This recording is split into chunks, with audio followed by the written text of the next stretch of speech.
Sa kanyang pagharap sa media, muling iginiit ni PAGCOR Chairman Cristino Naguiat Jr. na hindi siya tumanggap ng suhol mula sa negosyante nga po na si Kazuo Okada. Mismong kamera nga ay naniniwalang biktima lang ng away sa negosyo si Naguiat. Nakatutok si Cara David.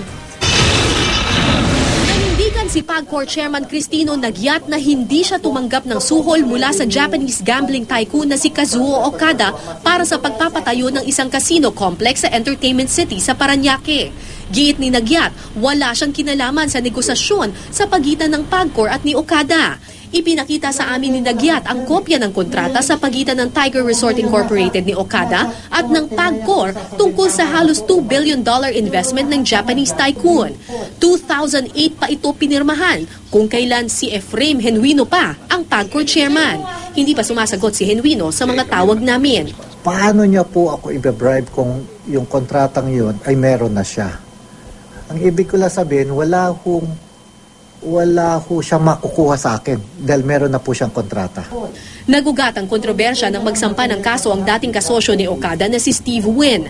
Ayon sa Amerikanong si Wynn, sinuhulan umano ni Okada ang PAGCOR officials para makuha niya ang kontrata sa Entertainment City. Binigyan raw ni Okada ng libreng hotel accommodation at shopping money ang mga opisyal ng Pilipinas. $110,000 daw ang ginastos ni Okada simula 2008 hanggang 2011 para sa mga opisyal ng PAGCOR. Sa naturang ledger, makikita ang pangalan ni Naguiat at ng kanyang asawa, si dating First Gentleman Mike Arroyo, si dating PAGCOR Chairman Efraim Genuino at ang anak nito, at ilang PAGCOR officials at board members. Ayon kay Naguiat, nagtungo raw siya sa Macau noong September 2010 para pag-aralan ng mga posibleng makakakumpetensya ng Pilipinas sa casino business. Inamin niyang binigyan siya ng kwarto sa Wynn Resorts. Pero this is basically a casino courtesy and reciprocity. Guess lang po tayo doon, no? Hindi po tayo pwedeng makapagreklamo po kung binigyan po tayong ganitong klaseng kwarto, pero sinabi ko rin po naman sa kanila na wala bang mas maliit na kwarto rito. Sabi po sa akin, fully booked na po ito. Totoo raw na kasama niya ang kanyang asawa at mga anak sa naturang trip, pero siya raw ang nagbayad ng plane fare ng mga ito.